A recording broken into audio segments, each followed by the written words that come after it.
மேடையில் இருக்கும் பெரியவர்கள் அத்தனை பேருக்கும், பாண்டியன் மாஸ்டருக்கும், பெப்சி விஜயன் மாஸ்டருக்கும், பேரரசு எங்கள் அண்ணன் பேரரசு டைரக்டர் அவர்களுக்கும், ஊடகங்களுக்கும், பத்திரிகையாளர்கள் அத்தனை பேருக்கும் என்னுடைய அன்பான வணக்கங்கள்.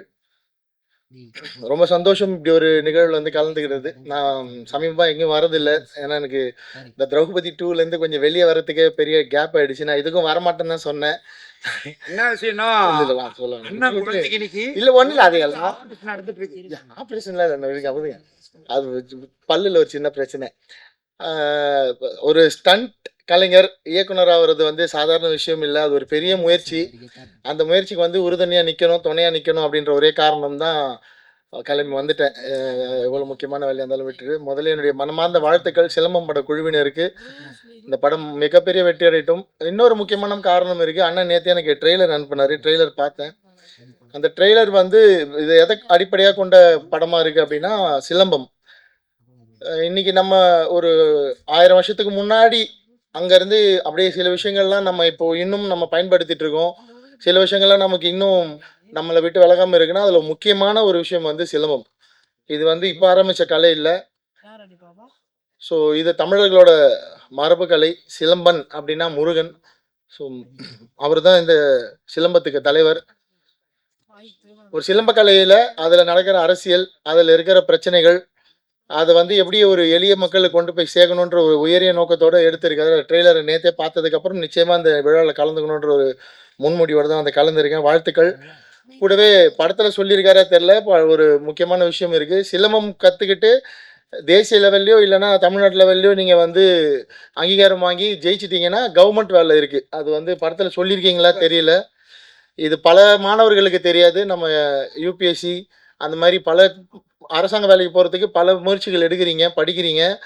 விளையாட்டிலும் அது முக்கியமாக சிலம்பத்தில் ஆர்வம் காட்டி சிலம்பத்தில் நீங்கள் வந்து வெற்றியாளராக இருந்தீங்கன்னா கவர்மெண்ட் வேலைக்கு போகலாம். 3% கோட்டா இருக்குது தமிழ்நாட்டில். சிலம்பம் அவ்வளோ முக்கியமான விஷயம். இது எனக்கு வந்து திரௌபதி படம் பண்ணுறப்ப தான் தெரியும். ஏன்னா அதில் என்னோட ஹீரோ வந்து சிலம்பம் கற்றுத்தர ஒரு வாத்தியார் தான். ரிச்சர்ட் சார் அந்த ரோல் பண்ணியிருப்பார். பாண்டியன் மாஸ்டர் தான் அதுக்கும் ட்ரைனிங் கொடுத்தாரு. 2 கையில் சிலம்பம் சுத்த கற்றுக்க சொன்னேன். ஒரு வாரத்தில் மாஸ்டர் தான் அந்த ட்ரைனிங்கும் கொடுத்தாரு. பாண்டியன் மாஸ்டர் இல்லாமல் எங்கள் எந்த படமும் நடக்காது. எல்லா படத்துக்கும் அவர் ட்ரைனிங் கொடுத்துருவார். 4 பேர் அனுப்பிடுவேன்.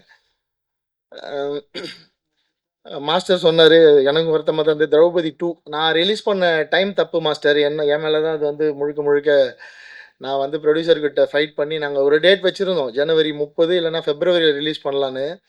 ஜனநாயகன் டேட் மாறி மாறி இங்கே முன்னாடி பின்னாடி போனதால் அந்த பொங்கல்னு ஒரு பெரிய கேப் எடுத்ததால் ப்ரொடியூசர் வந்து பொங்கலுக்கு வந்துடலாம் அப்படின்னு சொன்னார். நான் சண்டை போட்டு எலெக்ஷன் வரைக்கும் நிப்பாட்டியிருக்கணும் அந்த படத்தை. இல்லைனா நான் சொன்ன டேட்டில் வந்திருக்கணும். அது தப்பு.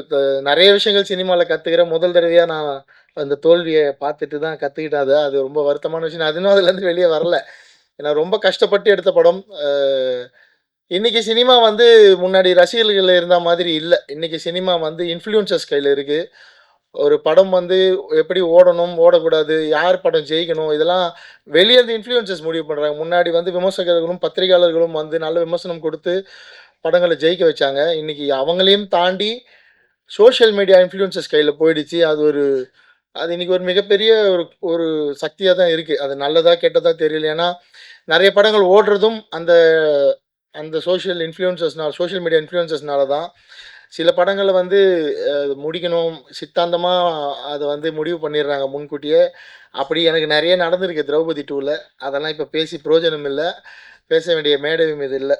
ஸோ ஆனால் ஓடிடியில் கொண்டு வந்து சேர்க்கணும் அந்த படத்தை. அங்கேயுமே எனக்கு வந்து அரசியல் நிறைய தலையிட்டு திரௌபதி 2 ஓடிடியிலும் கொண்டு வர முடியல. அதனால் இந்த இடத்துல ஒரு முக்கியமான கோரிக்கை இவனை வச்சிடறேன். மத்திய அரசில் வேவ்ஸ் அப்படின்ற ஒரு ஓடிடி இருக்குது. நம்ம தமிழ் சினிமாலே எத்தனை பேருக்கு தெரியும் தெரில. பேரரசு சாருக்கே தெரியுமான்னு தெரியல. அரசாங்கத்தின் சார்பில் 2024ஆம் ஆண்டு வேவ்ஸ் அப்படின்னு ஒரு ஓடிடி பிரச்சார் பாரதி அஃபிஷியலாகவே லான்ச் பண்ணி இன்றைக்கி அதில் வந்து ஆயிரக்கணக்கான படங்கள் இருக்குது. ஹிந்தி படங்கள், மராத்தி, கன்னடா படங்கள் வரைக்கும் அதில் போயிட்டு நிறைய பேர் வந்து அதில் வந்து எதுவும் காசு கொடுக்க மாட்டாங்க. நீங்கள் எல்லா படத்தையும் அதில் போயிட்டு ஸ்ட்ரீம் பண்ணலாம். ஒரு ஹவருக்கு வந்து ₹6 கொடுப்பாங்க மக்கள் படம் பார்த்தா. கவர்மெண்ட் வந்து அதை வந்து பே பண்ணுறாங்க. அந்த மாதிரி தமிழ்நாடு அரசு இன்றைக்கி வந்து நம்ம தமிழ் சினிமாவில் இருந்த ஒரு மிகப்பெரிய கதாநாயகன் திரு மாண்புமிகு விஜய் சார் அவர்கள் இன்னைக்கு முதலமைச்சராக மாறி இருக்காரு. ஸோ அவருக்கு இந்த நேரத்தில் ஒரு கோரிக்கை, தமிழ் சினிமாவுக்குன்னு ஒரு பிரத்யேகமான ஒரு ஓடிடி நீங்கள் வந்து உருவாக்கணும். எப்படி மத்திய அரசால் அதை கட்டுப்படுத்தி நடத்த முடியுதோ வெற்றிகரமா வேவ்ஸ்ன்ற பேரில், அது மாதிரி தமிழ்நாடு அரசும் அதை வந்து நடத்தலாம். நீங்கள் உங்களுக்கு அந்த அதை பற்றின புரிதல் நிறைய இருக்கும் விஜய் சார். ஸோ இந்த நேரத்தில் ஒரு கோரிக்கை வச்சுக்கிறேன். என்னென்னா, இப்போ சிலம்பம் மாதிரி படங்கள்லாம் நிச்சயமா ஓடிடி வந்து அவ்வளோ சீக்கிரம் வந்து எட்டி கூட பார்க்க மாட்டாங்க. ப்ரிஃபர் கூட பண்ண மாட்டாங்க. ஏன்னா, அதுவுமே ஒரு பெரிய லாபிக்குள்ள இருக்கு. ஒரு சிலர் தன்னுடைய சொந்த செல்வாக்க பயன்படுத்தி மட்டுமே ஓடிடிக்குள்ள வந்து படங்கள் வித்துட்டு இருக்கிற காலமா இருக்குது. நல்ல படங்கள் எடுத்தாலாம் ஓடிடிக்குள்ள போறது அவ்வளோ ஈஸி இல்ல. நம்ம வந்து அமேசான் மாரி ஓடிடி தளங்கள்ல ஃப்ரீயா படம் குடுக்குறோம்.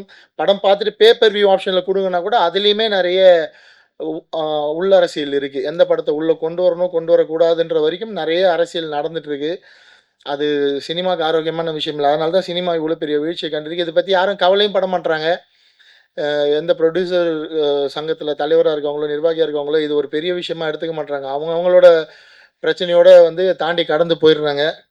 அது கியூப் பத்தியும் நெறைய நானும் வேறு சார் இப்ப பேசணும். கியூப்லயுமே நம்ம கட்டுற பணம் வந்து ப்ரொடியூசர் கவுன்சில் தலையிட்டா நெறைய சின்ன படங்கள் ஒரு 100 தியேட்டருக்குள்ள வர படங்களுக்கெல்லாம் வந்து கியூப் வந்து 15,000 16,000 சார்ஜ் பண்ண வேண்டிய அவசியம் இல்ல.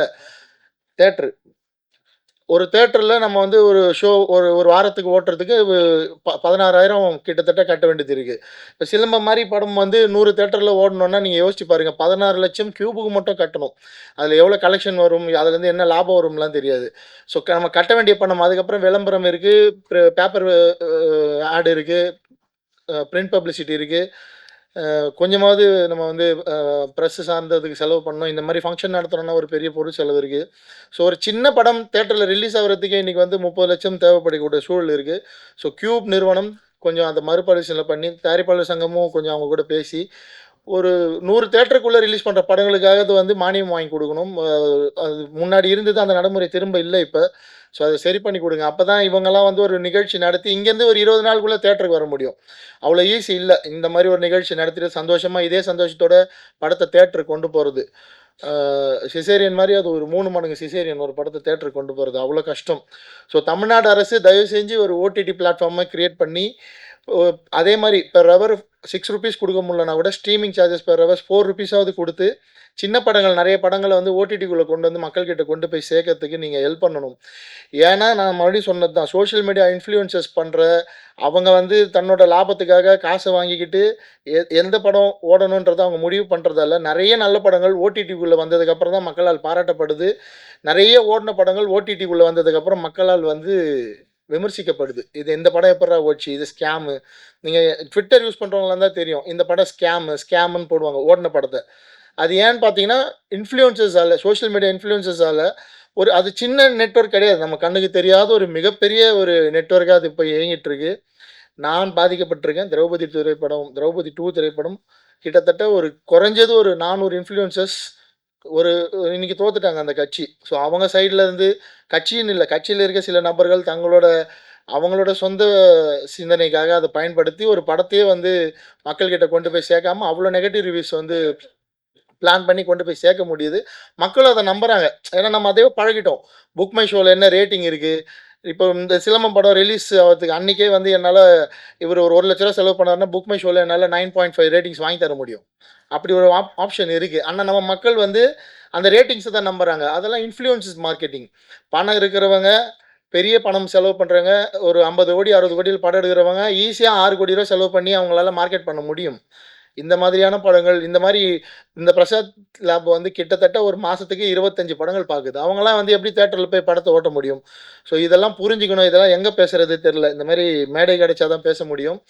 ஸோ இவ்வளோ பேர் கஷ்டப்பட்டுருக்காங்க. இந்த கனவுகள் எவ்வளோ இருக்கும்? அத்தன சிலம்பம் பயிற்சி பெற்ற மாணவர்களுக்கு வந்து இதில நடிச்சிருக்காங்க. நம்மள மக்கள் கொண்டாடிட மாட்டாங்களான்னு எவ்வளோ கனவு இருக்கும்? அதெல்லாம் நீங்க எப்படி சாத்தியப்படுத்த போறீங்கன்னு தெரியல. ஆனா படம் முடிஞ்சு இதுக்கு பல பேர் ஒத்துழைச்சிருப்பாங்க. பல பேர் உதவி பண்ணியிருப்பாங்க. மியூசிக் டைரக்டர் சார் வந்து எவ்வளோ குவாலிட்டியா ஒர்க் பண்ணியிருக்காரு. அவர் பேசுறப்பயே தெரியுது அவரோட குவாலிட்டி. கேமராமேன் ஆகட்டும், ஒர்க் பண்ண ஒரு சின்ன டெக்னீஷியன் வரைக்குமே சொல்றேன். ஒரு ஆர்ட் டிபார்ட்மெண்ட்ல ஒர்க் பண்ண செட் அசிஸ்டன்ட் வரைக்குமே எவ்வளோ இதுக்கு வந்து ஒத்துழைச்சிருப்பாங்க. அவ்வளோ பேரோட கனவும், அவ்வளோ பேருடைய உழைப்பும் வெற்றி பெறணும். அதுக்காக கொஞ்சம் இந்த இன்ஃப்ளூயன்சர்ஸ்லாம் உங்களோட பர்சனல் சித்தாந்தங்கள் அதெல்லாம் வச்சுட்டு, எல்லா படத்துக்கும் வாங்குற மாரி பேமெண்ட் வாங்காம, இந்த படங்களுக்கு கொஞ்சம் சின்ன பேமெண்ட்டா நீங்களும் ஸ்லாட்ட மாத்தி, இவங்களையும் கொண்டு போய் ஒரு Twitterல சிலம்பம் பத்தின ஒரு ட்வீட் போடணும்னா, நீங்க வாங்குற பேமெண்ட்ட குறைச்சுக்கோங்க. நீங்க நல்லா இருக்கணும்னா, சினிமா நல்லா இருக்கணும். சினிமா தான் உங்களுக்கு வந்து சோறு போடுது. அத வந்து மைண்ட்ல வச்சுக்கோங்க. ஸோ இன்ஃப்ளூயன்சர்ஸ்னா நம்ம வந்து பெரிய படங்கள், பெரிய டெக்னீஷியன்ஸ் கூட தான் டிராவல் பண்ணணும். அதுதான் மதிப்புன்னு நெனைக்காம, சின்ன படங்களுக்கும் தயவு செஞ்சு ஒர்க் பண்ணுங்க. தமிழ்நாடு அரசும் தயவு செஞ்சு ஒரு ஓடிடி ஓப்பன் பண்ணி சினிமா வாழ வைங்க. நன்றி. வாழ்த்துக்கள் மறுபடியும்.